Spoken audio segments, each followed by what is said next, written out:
नमस्कार साथियों, स्वागत है आप सबका अपने चैनल आर्यस हिंदी एकेडमी में। आज की क्लास रहेगी छायावाद पर। छायावाद में महत्वपूर्ण प्रश्नोत्तरी है जो विगत वर्षों में पूछे गए हैं और कुछ इसमें नए प्रश्न भी है जो एग्जाम में पूछे जा सकते हैं। तो क्लास को अंत तक आप लोग जरूर देखिए करिए। तो सबसे पहले चलिए देखते हैं प्रश्न संख्या 1। छायावाद के समर्थन में लेख लिखने वाले विद्वान कौन है? जयशंकर प्रसाद, नंदुलारी वाजपेयी, सूर्यकांत त्रिपाठी निराला, सुमित्रा नंदन पंत। छायावाद के समर्थन में लेख लिखने वाले विद्वान कौन है? तो नंद दुलारे वाजपेयी हैं। प्रश्न दूसरा देखते हैं।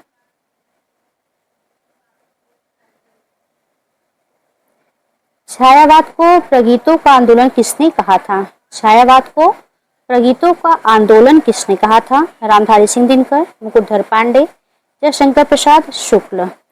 छायावाद को प्रगीतों का आंदोलन किसने कहा था? तो दिनकर ने। किसने कहा था? दिनकर ने। आगे देखते हैं तीसरा प्रश्न।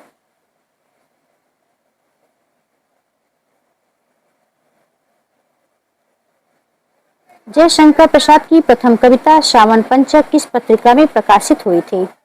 श्रावण पंचक किस पत्रिका में प्रकाशित हुई थी? भारतेंदु पत्रिका, कविवचन पत्रिका, विशाल भारत, नागरी नीरज पत्रिका। प्रश्न ऐसे ही पूछा जा सकता है, जयशंकर प्रसाद की प्रथम कविता कौन सी है? तो श्रावण पंचक है। किस पत्रिका में प्रकाशित हुई? तो भारतेंदु पत्रिका में प्रकाशित हुई है। चलिए आगे बढ़ते हैं, चौथा प्रश्न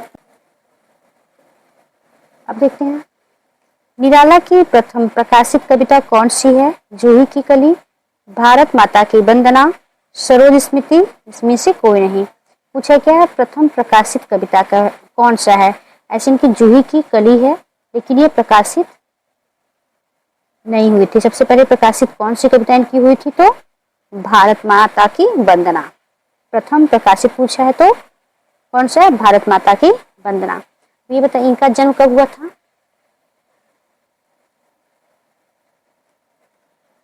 निराला जी का जन्म कब हुआ था? कमेंट में आप लोग जरूर लिखिएगा। चलिए आगे बढ़ते हैं, दूसरा प्रश्न देखते हैं।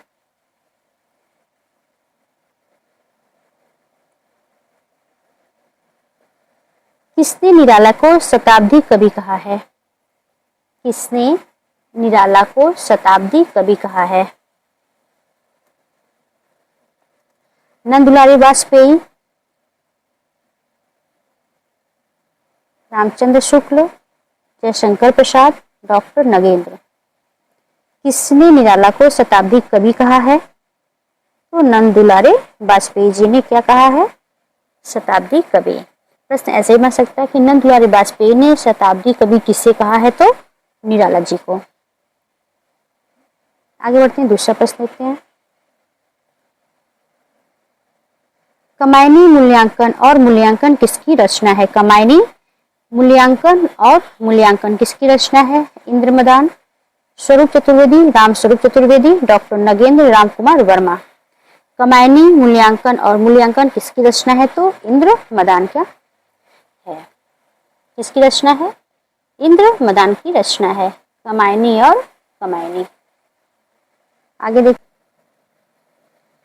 कमायनी पर नई पुस्तक किसकी आलोचनात्मक रचना है? कमायनी पर नई पुस्तक किसकी आलोचनात्मक रचना है? राम स्वरूप चतुर्वेदी, नामवर सिंह, हजारी प्रसाद द्विवेदी, रमेश कुंतक में। कमायनी पर नई पुस्तक महत्वपूर्ण प्रश्न है। कमायनी पर नई पुस्तक किसकी रचना है? तो रमेश कुंतक में की रचना है। छायावाद की विरोधी पत्रिका कौन सी है? छायावाद की घोर विरोधी पत्रिका कौन सी है? रूपाब, जागरण, हंस, विशाल भारत। कौन सी है? तो रूपाब पत्रिका। ऑप्शन नंबर ए सही आपका है।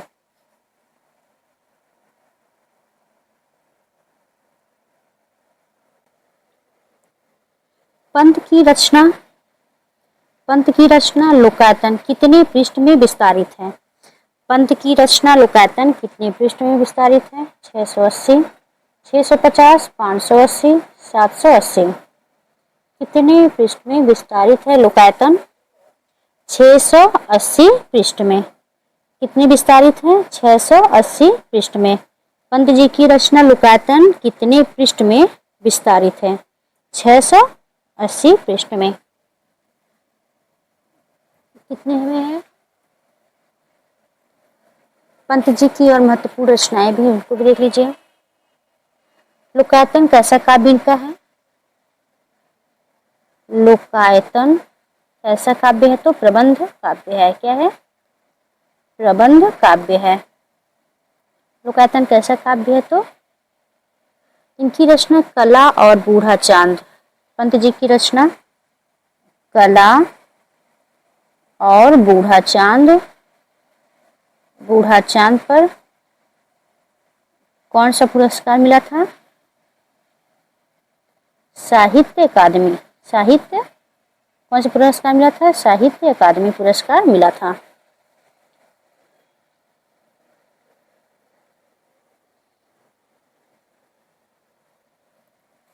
और लोकायतन पर सोवियत लैंड नेहरू पुरस्कार लोकायतन पे कौन सा मिला था?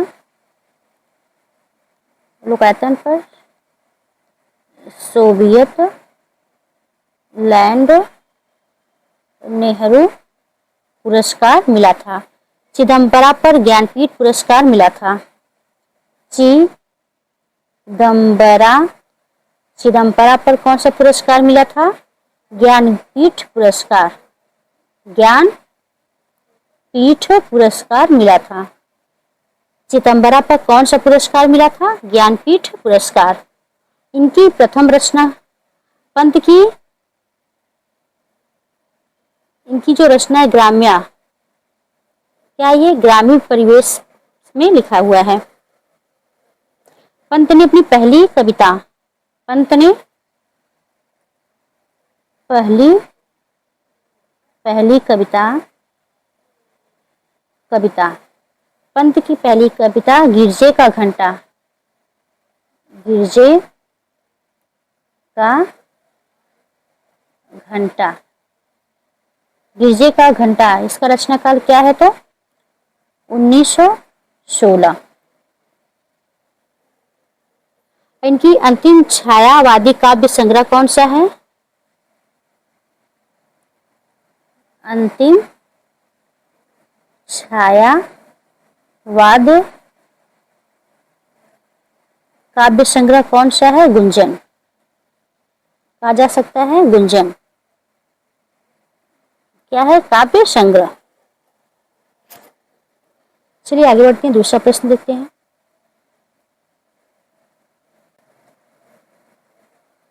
सुमित्रा नंदन पंत की किस रचना पर सोवियत लैंड पुरस्कार मिला था? मौन निमंत्रण, परिवर्तन, लोकायतन या अतिमा? किस रचना पर मिला था? तो लोकायतन पर। कौन सा पुरस्कार मिला था? सोवियत लैंड पुरस्कार। लोकायतन कैसा काव्य है? तो प्रबंध काव्य है। कैसा है? प्रबंध काव्य है। कैसा काव्य है लोकायतन? तो प्रबंध काव्य है।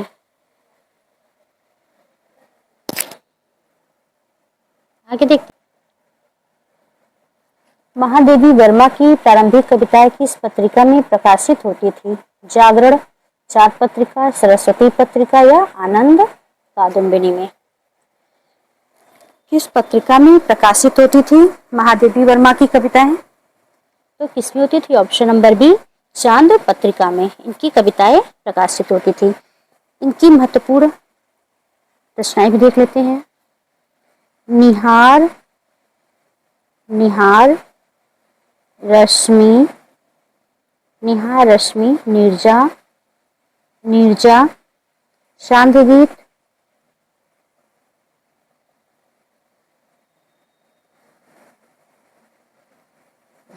गीत, और कौन सा? दीप शिखा, सप्तड़ा,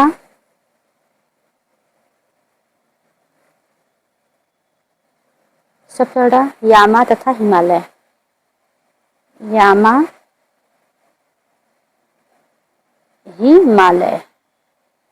इनकी ये जितनी भी रचनाएं बहुत ही महत्वपूर्ण है। आगे देखते हैं।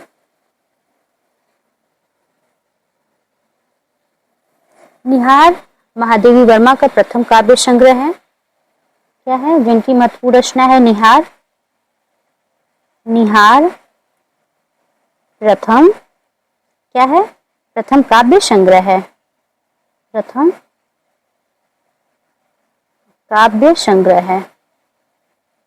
तो समझ सकता है कि महादेवी वर्मा जी के प्रथम काव्य संग्रह कौन सा है? तो निहार है। इसमें गीत कितने हैं निहार में? तो समझ सकता है कि निहार में कितने गीत संकलित हैं? तो 47 गीत संकलित है। क्या है? संकलित है।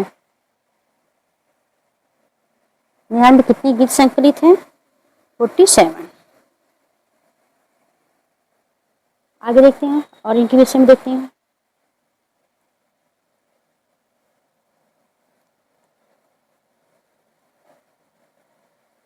इनको पुरस्कार कौन कौन से मिला था? तो इनको ज्ञानपीठ पुरस्कार भी प्राप्त था। ज्ञानपीठ पुरस्कार एवं भारत भारती पुरस्कार भी मिला था।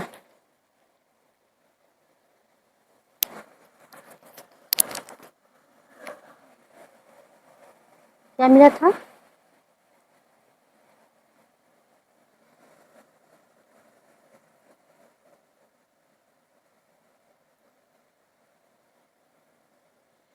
आज के लिए इतना ही। मिलते हैं नेक्स्ट वीडियो में। छायावाद पर और भी प्रश्न है। तब तक के लिए नमस्कार। मेरी वीडियो अच्छी लगे तो लाइक सब्सक्राइब शेयर जरूर करिएगा।